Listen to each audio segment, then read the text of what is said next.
여러분 안녕하십니까? NBA를 바싹 구워드리는 느바비큐. 오늘도 알찬 경기 리뷰로 찾아왔습니다. 저는 유석주입니다. 옆에는 언제나 늘 최영길 위원님과 함께합니다. 안녕하세요. 안녕하세요. 자, 오늘이었죠.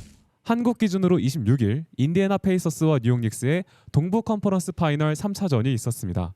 결과는 106대 100으로 홈 경기에서 2연패로 암울했던 뉴욕이 인디애나 원정에서 컨퍼런스 파이널 첫 승을 거뒀는데요. 일단 시작하기 전에 위원님 박수를 한번 치고 시작하겠습니다. 함께 해주시죠. 자, 뭐 컨셉을 잡고 왔네요. 제가 위원님께 알려드리지 않고 이 컨셉을 잡고 온 이유가 있습니다.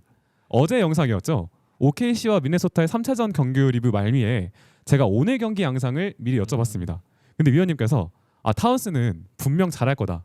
반등 여지가 충분히 있다라고 해주셨고 2차전 리뷰 영상이었습니다. 사실 이 영상은 뉴욕이 로빈슨을 이제 선발로 내세울 수 있다라고 나오기 전날에 찍은 영상이었어요. 근데 그 전날 영상에서 위원님께서 이제 로빈슨과 타운스의 조합이 좋다. 감독이 이걸 조정할 필요가 있다라고 했는데 오늘 3차전에서 그 포인트들이 다 나왔습니다. 자, 우선 선발 라인업에서 미첼 로빈슨이 티보드의 최애중 한 명인 조시 하트를 빼고 주전으로 나왔습니다. 사실 이건 예고된 바가 있었지만 어쨌든 선발 라인업을 투빅으로 시작했고 이날 타운스가 32분을 뛰면서 24점, 15리바운드를 기록했는데 4쿼터에만 3점 슛 3개 포함 20점을 기록하면서 말 그대로 극적인 역전의 주인공이 되었습니다. 어떻게 보면 위원님이 이제 작두를 탔다. 좀 알게 모르게 예상한 부분이 나왔다라고 볼 수 있는데 예상한 바 있으신가요? 근데 그렇게 너무 몰아가지 말고 틀린 것도 되게 많거든요. 네. 어쨌든 제가 이 영상 리뷰를 준비하면서 위원님 생각이 너무 많이 나더라고요. 그래서 좀 위원님을 업 시켜드리는 시간을 준비해봤고 위원님께서 그러면 이제 담백하게 오늘 경기를 총평해 주시죠. 사실 저는 그렇게 생각해요. 정규 시즌은 매크로 싸움, 그러니까 거시적인 농구를 하는 싸움이고 플레이오프는 마이크로 농구, 미시적인 농구를 하는 싸움이라고 보는데 사실 오늘 주전 라인업을 바꾼 거 로빈슨으로 교체한 건 사실 매크로적인 변화잖아요. 어떻게 보면 하는 농구를 바꾸는 거니까 높이를 완전 높이는. 그러니까 기존의 시스템에서 좀 그렇죠. 벗어난 거죠. 그만큼 뉴욕이 절실했던 시리즈였습니다. 근데 사실 바꾼다라는 뉴스가 먼저 나왔기 때문에 인디애나도 어느 정도 대비를 했고 사실 큰 효과를 보지는 못했다라고 저는 생각을 합니다. 하지만 일단 변화를 줬다라는 것 그리고 결과가 승리였다는 것. 네. 그렇게 보면은 또 나쁘진 않았다라고 볼 수 있을 것 같습니다. 사실 말씀해주신 거기에 좀 꼬리를 물고 들어갈까 합니다. 좀 이 경기는 1, 2차전을 보면서 리뷰를 하는 것보다 이 담백하게 3차전 자체를 보고 좀 분석을 하는 게 맞지 않을까 싶은데요. 일단 제 개인적인 견해로는 1쿼터 로빈슨의 기용에 명암이 다 드러난 시간이었다고 저는 생각을 합니다. 이날 경기에서 로빈슨이 6.6리바운드를 기록했는데 그 6점이 다 1쿼터에 나왔습니다. 맞아요. 특히 이 투빅을 썼기 때문에 사이즈에서 우위를 점했고 뉴욕이 이제 안쪽에서 미스매치를 통해서 득점을 계속 노리다 보니까 처음에 11대 6으로 앞서 나갔습니다. 그리고 인디애나 페이서스가 타임아웃을 불렀는데 이 이후에 인디애나의 투맨 게임이 본격적으로 펼쳐지면서 추격을 시작했고 로빈슨이 공격력이 그렇게 뛰어난 선수가 아니다 보니까 야투를 놓치고 백코트가 안 되는 틈을 이용해서 인디애나 페이서스가 특유의 그 빠른 농구를 몰아치면서 또 금방 역전을 해서 또 뉴욕이 반대로 또 타임아웃을 불렀어요. 저는 여기서 약간 두 팀의 수싸움이 발동이 됐다고 생각하는데 1쿼터를 또 위원님은 어떻게 보셨나요? 7분 1초 때까지 11대 6이었죠. 로빈슨이 팁인. 네네. 공격 리바운드를 오늘 2개를 1쿼터에 잡았는데 그 공격 리바운드 힘이 컸고 앞서는데 1조를 한 거죠. 근데 저는 사실 뉴욕에 불안 요소가 있었다고 생각하는 게 7분이면 5분이 안 지난 시점이잖아요. 이때 기준으로 봤을 때 야투를 뉴욕이 12개, 인디애나가 10개 그리고 뭐 공격 리바운드가 뉴욕이 2개였기 때문에 또 자유투까지 가산하면은 각각 11번씩의 포지션을 가져간 거예요. 턴오버가 없었으니까. 주고받은 셈이었죠. 이걸 페이스로 계산해 봤더니 105.6 페이스입니다. 이게 이번 플레이오프 전체 1위 팀이 멤피스였는데 102.63이거든요. 이거보다 더 빠른 페이스를 보인 거예요. 뉴욕이 이런 페이스로 가면 나는 안 된다. 이렇게 생각했기 때문에 앞서더라도 약간 불안 요소가 있다고 생각을 했고요. 네. 결국은 그 다음에 인디애나의 반격이 시작이 되죠. 뭐 심지어는 셰퍼드가 나중에 중요한 3점까지 넣으면서 다시 재역전을 했고 뉴욕이 타임아웃을 부르는 상황. 여기까지는 주고받는 상황이 제일 잘 이어졌다고 생각을 합니다. 이 치고받는 뒤에 이제 본격적으로 뉴욕의 문제가 터지기 시작했습니다. 이제 미첼 로빈슨을 기용한 뒤에 이제 뉴욕이 벤치에 있던 하트, 딜런 라이트 등 수비가 좋지만 상대적 공격력이 떨어지는 백코트 자원들을 가동을 하기 시작해요. 근데 여기서부터 이 인디애나의 화력전에 완전히 말려버립니다. 저는 이때 이 인디애나의 투맨 게임 구조가 좋았다고 생각하는데 이 쿼터를 돌이켜 보면 맥코넬과 이제 그 터너 조합이 나왔을 때 맥코넬이 수비 위치가 약한 타운스를 공략하고 사이즈가 바뀌었을 때는 터너가 안쪽에 있는 조시아트를 공략하면서 맞아요. 네. 점수차를 벌렸단 말이에요. 네. 위원님은 좀 이 구간을 어떻게 보셨습니까? 이건 뭐 어떻게 보면 당연한 약점을 공략하는 것이었고 인디애나가 잘했고 특히 맥코넬 선수가 이날 전반전에 굉장히 잘했어요. 굉장히 잘했죠. 1쿼터부터 나와서 열심히 잘했고 심지어는 뭐 공격 리바운드 따내고 풋백까지 넣는 장면도 나오고 제일 작은 선수가요. 그런 모습 보면서 인디애나 오늘도 잡지 않나 저는 이때까지는 이렇게 생각을 했습니다. 일단 동점까지 뭐 접전이 됐었지만은 기본적으로 인디애나가 아무래도 벤치가 더 강하기 때문에 이렇게 빠른 페이스로 가면은 결국은 또 인디애나가 이기지 않나 이런 생각까지 했었습니다. 본격적인 문제가 이 쿼터에 뉴욕이 다 터지게 됐어요. 이 이후에 페이스가 완전히 말려버린 뉴욕이 설상가상 할리버튼을 이제 인디애나가 투입하면서 완전히 빠른 페이스로 전환을 했고 이 과정에서 20대 9런을 달리면서 55대 35 인디애나가 20점 차 이상의 리드를 잡습니다. 근데 진짜 문제는 리드를 잡았다는 것보다 브런슨이랑 타운스, 그러니까 어떻게 보면 뉴욕 공격의 두 축이었던 선수가 전부 다 파울 트러블에 빠지게 됐잖아요. 그렇죠. 2분 36초 남겨놓고 제일런 브런슨 4파울에 걸렸고요. 그 3분 22초를 남겨놓고 할리버튼이 스틸을 하면서 결국은 덩크까지 넣어버렸어요. 네네. 빠른 속공으로. 스틸 후에 대부분 덩크. 다 속공이었어요. 속공 엘리옵, 속공 3점 이렇게 나오면서 런이 계속 이어집니다. 그러니까 3점 두 방이면 거의 6점이고 네. 이렇게 속공으로 빨리 되는 것 자체가 1쿼터에 너무 달린 게 아닌가 뉴욕이 이런 생각까지 했었거든요. 이때는 저는 경기가 터지는 거 아닌가 이런 생각까지 했는데 이제 4쿼터에 나중에 나오겠지만은 다른 주인공이 하나 더 있었죠. 사실 이런 부분들이 위원님께서 이전 영상에서 말씀해주셨던 그런 부분들이랑 어떻게 겹치는 것 같아요. 왜냐하면 아까도 설명을 해주셨지만 페이스 대 페이스 그리고 정상적인 포지션으로 두 팀이 주고받았을 때 아무래도 활동량이 더 많고 빠른 팀은 인디애나다 보니까 정상적인 공격 루틴으로 두 팀이 주고받았을 땐 아무래도 공격할 자원들이 더 많은 인디애나가 저는 더 유리했다고 봤거든요. 맞습니다. 이 전반전 그래서 기록을 보니까 속공이 14대 0이었어요. 네. 이 14점 전반에 14점을 넣었다는 것 자체는 인디애나가 원하는 공격을 잘했다는 거죠. 벤치 득점도 10대 5. 아무래도 벤치가 앞서는 인디애나가 경기를 풀어나가는 데 용이했었지만 그래도 뉴욕이 그나마 다행인 거는 20점까지 벌어졌던 점수를 마지막에 그래도 따라붙으면서 14점으로 마무리했다는 것. 이것이 좀 희망이 보이지 않았나 생각을 합니다. 사실 근데 요 흐름이 3쿼터에도 크게 다르지 않았습니다. 그러니까 할리버튼이 계속해서 이제 라인업에 포함이 되면서 경기력을 유지했던 인디애나가 3쿼터 끝나기 한 3분 전까지 계속해서 20점 차, 14점 차의 리드를 꾸준히 유지를 해줬어요. 진짜 문제는 이제 할리버튼이 벤치로 들어간 뒤에 인디애나의 악몽이 전 터졌다고 생각을 하는데 3쿼터 3분을 남기고 인디애나가 이제 사령관을 잃으니까 3번 연속 공격자 파울을 저지르면서 이때 약간 뉴욕에게 흐름을 넘겨주기 시작합니다. 위원님은 또 이제 3쿼터를 어떻게 보셨나요?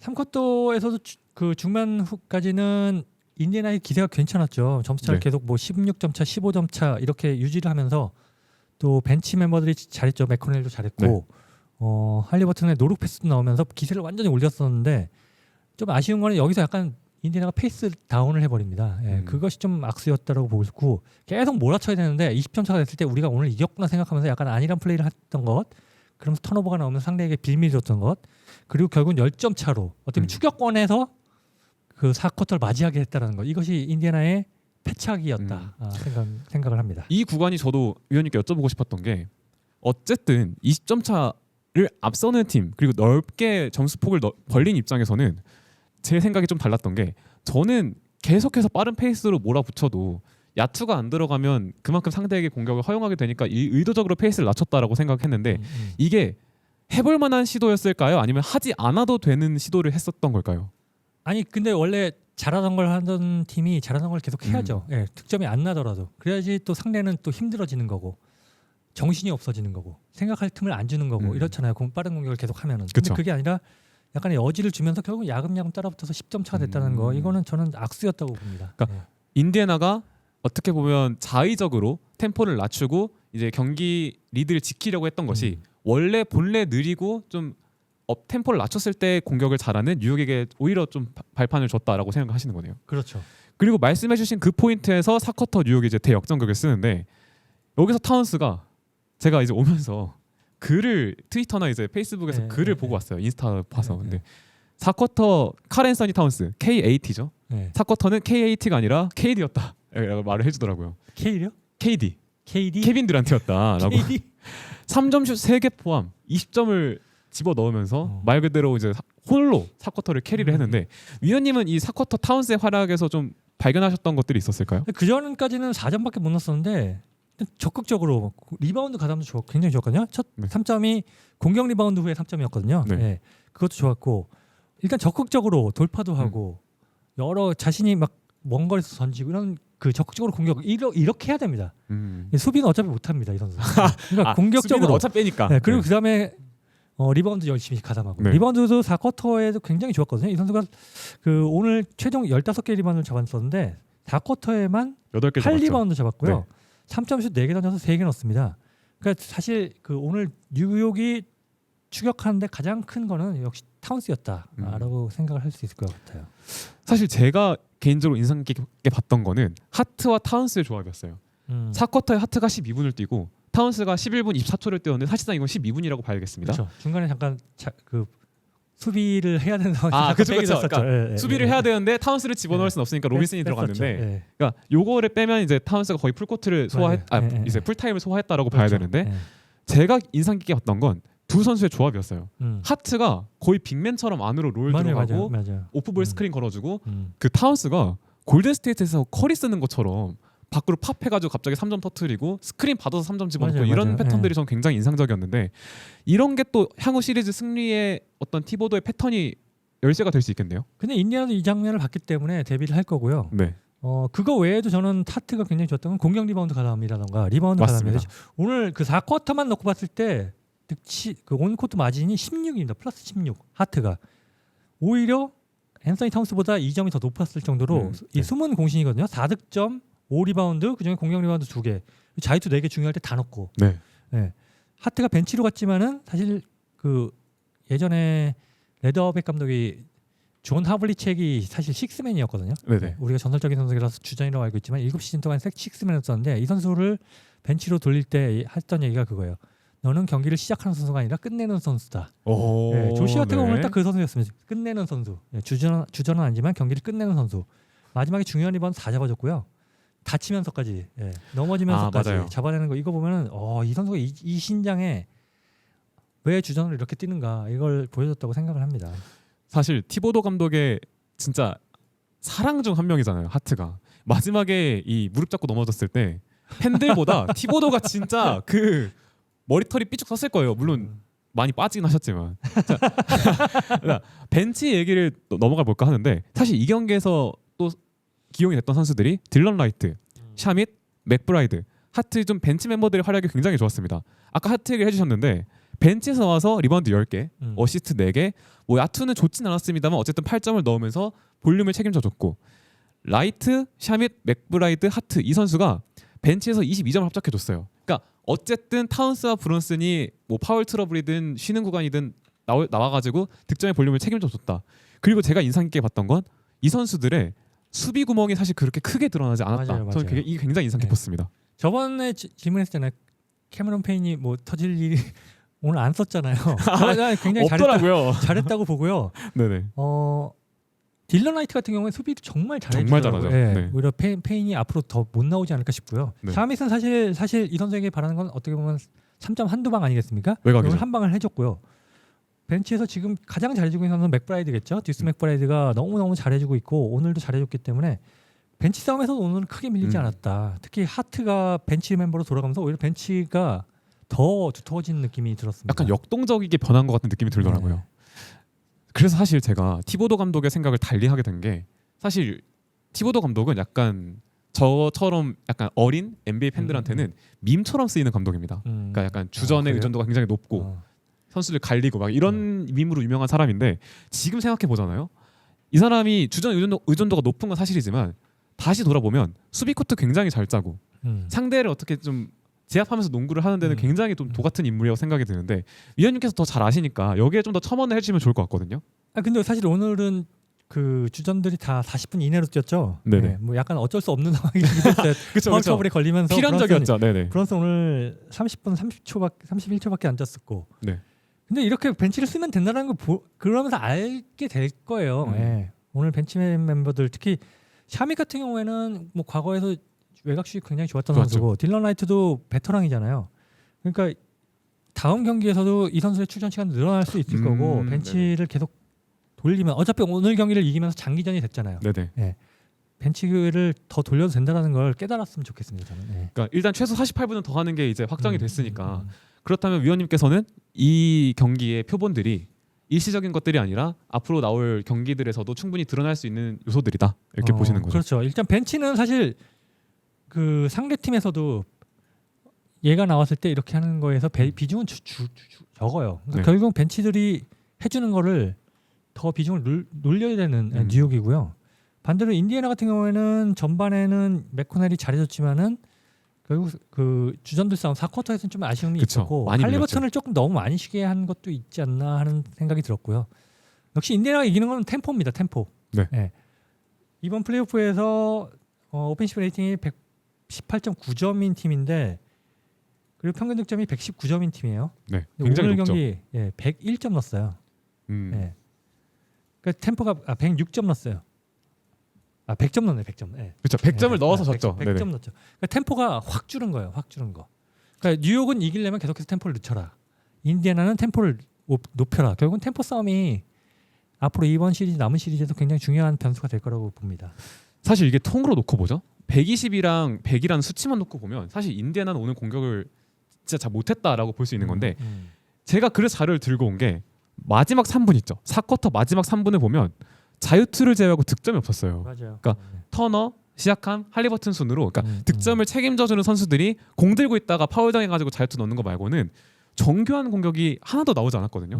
이런 것들에서 좀 뉴욕이 수비에 대한 힌트를 얻었을 수도 있겠다라는 생각이 좀 들었습니다. 그렇죠. 그리고 그러니까 결국은 클러치에서 할리버튼 때문에 이긴 경우도 있었고 니스미스가 터지면서 이긴 경우도 그쵸. 있었지만 이건 사실 상수는 아닌 경기들이잖아요. 맞습니다. 예.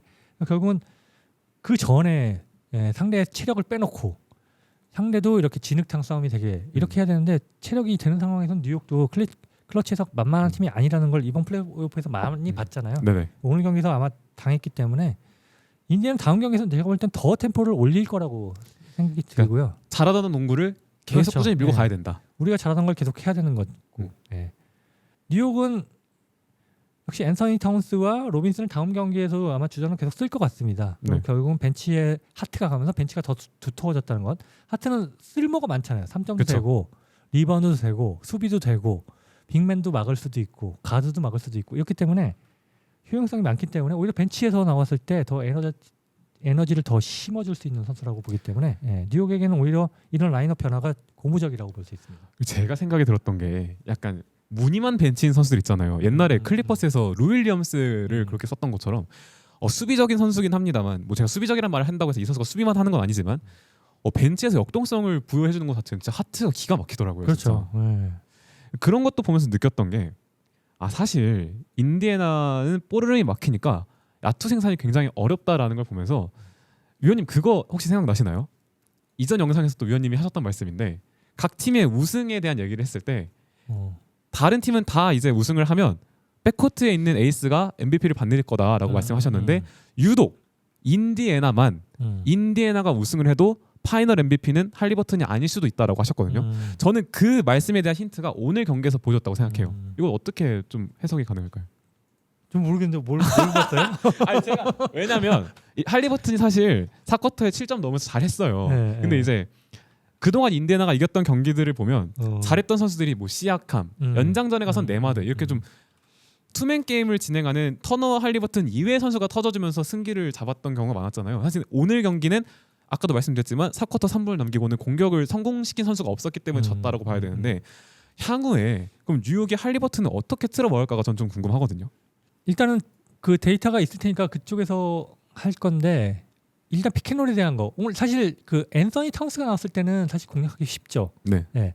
미첼이 나왔을 때는 어려운데 이것도 사실 그 미첼이 그 터널 막아야 되잖아요. 그러니까 네. 턴하고 외곽이 있을 때 픽앤팝을 한다던가 이런 걸 괴롭히는 슈팅을 막아야 상황이 되니까. 충분히 가능하잖아요. 네네. 아니면은 더블 드래그로 해가지고 한 명은 롤 들어가고 빠지는 식으로 해서 미첼을 오히려 외곽을 빼고 타운스를 공략하는 거 이런 것들이 가능하기 때문에 오히려 인디애나에게 이번에 그 공이 넘어갔다라고 보고 이 다음에는 할리버튼이 좀 더 살아날 가능성이 있다. 네. 왜냐하면 저번에도 제가 그랬잖아요. 그때 질문이 제가 기억이 나는데 시약함이 다음 경기도 잘해줄까요? 했을 때 맞습니다. 아닐 거다라고 얘기를 했잖아요. 예. 오늘 사실 약간 좀 부족했죠. 예. 그런 거 그쵸. 보면은 다음 경기 제가 볼 때는 할리버튼을 이용한 피켓롤이 좀 다양한 방법으로 오히려 공이 넘어온 것을 인디애나가 잘 보여줄 거다라고 생각을 합니다. 그러니까 경기 자체는 뉴욕이겠지만 다음 음. 경기를 이길 수도 있는 그렇죠. 힌트는 오히려 인디애나가 얻었다. 그러니까 제가 이 마이크 싸움이라고 얘기를 했잖아요. 그러니까 작은 변화, 우리가 이걸 때문에 이겼다 하는 건 상대는 이것 때문에 진 거기 때문에 그걸 보완하는 걸 계속 바꾸잖아요. 바꾸고. 그 작은 싸움을 읽어내는 게 되게 재밌는 거고 팬들이 볼 때 그걸 읽어줘야 되는 게 우리의 의무기도 하고. 느바비큐의 임무죠. 느바비큐뿐 아니라 많은 전문가들 있잖아요. 해설자들도 그렇고. 그렇죠. 예. 사실 제가 이렇게 막 준비를 해오지만은 사실 저도 다시 리플레이를 볼 시간이 없어요. 그냥 이게 다 라이브로 보고 다 적어오는 거기 때문에 아무래도 촬영 시간이 좀 낮이다 보니까 맞아요. 그러니까 그런 거를 팬들도 라이브로 보시면 되게 재밌을 거예요. 다음 경기에 진짜로 피켓롤이 바뀌냐, 다음 경기 때는 어떻게 수비를 하나, 타운스가 과연 또 다음에 터질까, 뭐 이런 것들 보면 되게 재밌을 것 같습니다. 제가 이 경기 양상에 대해서 질문을 드렸던 게 인디애나 페이서스의 올 시즌 컨셉을 보면 약간 역전의 명수, 클러치 강자라고 표현이 되잖아요. 이번 시즌 단일 시즌 플레이오프에서 20점 이상을 뒤처진 경기를 3번 이상 뒤집은 팀이 딱 뉴욕 니스 한 팀입니다.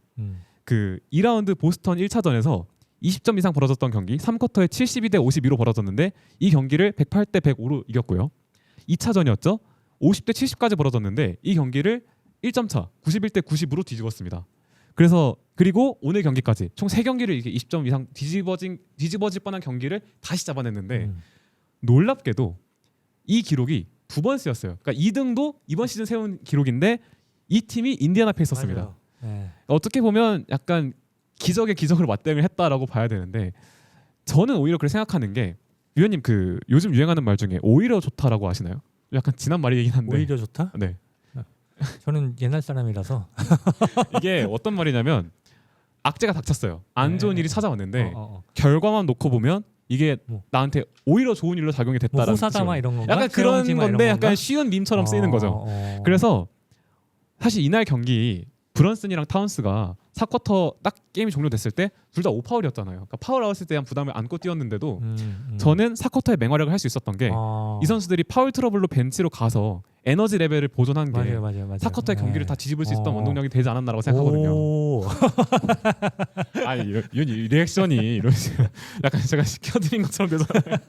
아니 다음에도 이렇게 자기 의견 난 좀 많이 얘기해 줬으면 아니 사실 지금 진행을 하고 있지만은 전설 분석도 많이 하는 친구인데 왜 나한테 알면서 물어보지? 아니죠. 느낌이 많았거든요. 주고받는 재미가 있으니까요. 좋습니다. 그러면 말이 나온 김에 마지막으로 저희 다음 경기 설렙을 한번 쳐보겠습니다. 위원님께서는 다음 경기 양상을 좀 어떻게 예측하시나요? 여기서 또 다른 레전드가 탄생할 수 있는데 다음 경기는 좀 템포가 좀 더 올라갈 거라고 생각을 하고요. 예. 근데 뉴욕이 초반부터 달리는 걸 하면 안 될 거라고 보고요. 전반전에 그 경기력을 답습해서 안 된다. 예. 저번처럼 갔다가 뒤집기 힘듭니다. 그러니까 최소한 접전으로 10점 이내로 계속 유지를 하는 게 중요할 것 같고요. 만약에 인디애나가 또 20점 차를 또 뒤집힌다? 이런 일은 두 경기 연속 일어나지는 않을 겁니다. 그러니까 뉴욕 같은 경우에도 템포 조절하고 페이스 조절하고 주전들 쉬게 하고 오늘 잘했던 선수 딜런 라이트나 이런 선수들 랜드리 샤밋 이런 선수를 계속 쓰면서 주전들의 벤치에서 에너지를 쌓아두는 거 이런 것도 굉장히 중요할 것 같고요. 인디애나 같은 경우에는 계속 달릴 거 계속 달려라. 그리고 오늘 보면 안 된 부분들이 나올 겁니다. 그거 지난 경기처럼 2차전 때 시약함 터진 것처럼 그 구멍을 반드시 찾아낼 거고요. 그런 상황에서 다음 경기 오늘 경기처럼 매우 중요한 경기가 두 팀에게 될 거라고 생각을 합니다. 사실 세밀한 조정들로 인해 이렇게 큰 차이가 나는 걸 보면서 참 양 팀이 굉장히 머리가 바쁘겠다는 생각을 하게 됐습니다. 좋습니다. 제가 개인적으로 이제 말씀을 정리해 보자면 인디애나는 오늘 졌지만 이 경기에서 해답을 찾아서 다음 경기를 뒤집어야 되고 뉴욕 입장에서는 오늘 잘 됐던 부분들을 다음 경기에도 꼭 지켜서 페이스를 낮추고 상대의 템포에 휘말리지 않은 상태에서 좀 벤치를 가동하는 거 이게 좀 승리에 향한 키포인트가 될 수 있겠네요. 예. 그리고 아마 서로 아마 인디애나나 뉴욕 그리고 오클라호마 시티나 미네소타 다 마찬가지일 거예요. 좀 시리즈가 오래돼서 쟤네들이 감추고 있는 패를 다 까고 파이널에서 오겠죠. 만났으면 네네네. 좋겠다 이렇게 생각을 할 거예요. 분명히 그 숨겨놓은 패들이 있을 거예요. 예를 들어서 인디애나하고 클리블랜드 할 때 3-2 지역 방어인데 앞선에 네네네. 모블리 쓴 거 내가 볼 땐 이거 숨겨놓고 있었던 것 같거든요. 근데 그걸 갖다가 꺼내 들게 만든 거잖아요. 실제로 고베어도 OKC 만나서 앞선까지 맞아요. 앞분 나와가지고 턴오버 만들었잖아요. 그런 것처럼 팬들도 마찬가지일 수도 있는데 재미있는 시리즈가 되려면 장기전이 돼야 되고 다양한 패가 나오는 게 재밌을 것 같습니다. 뭐 어쨌든 오늘 이긴 뉴욕 입장에서는 최대한 시리즈 동률 원정에서 만들어서 다시 MSG로 가는 게 최고의 시나리오겠고 그러기 위해서는 양 팀의 또 치열한 뭐 약간 카드 게임 같은 패싸움이 또 재밌겠다라는 생각이 들었습니다. 개인적으로는 딱 이런 시점에 위원님 예측 하나 나와서 다음 경기에 적중하면 좀 재밌겠다는 생각이 들어요. 그런 거 시키지 마. 좋습니다. 오늘 경기는 이렇게 리뷰를 마치도록 하겠고요. 저희는 내일 더 재밌는 경기 리뷰로 돌아오겠습니다. 감사합니다.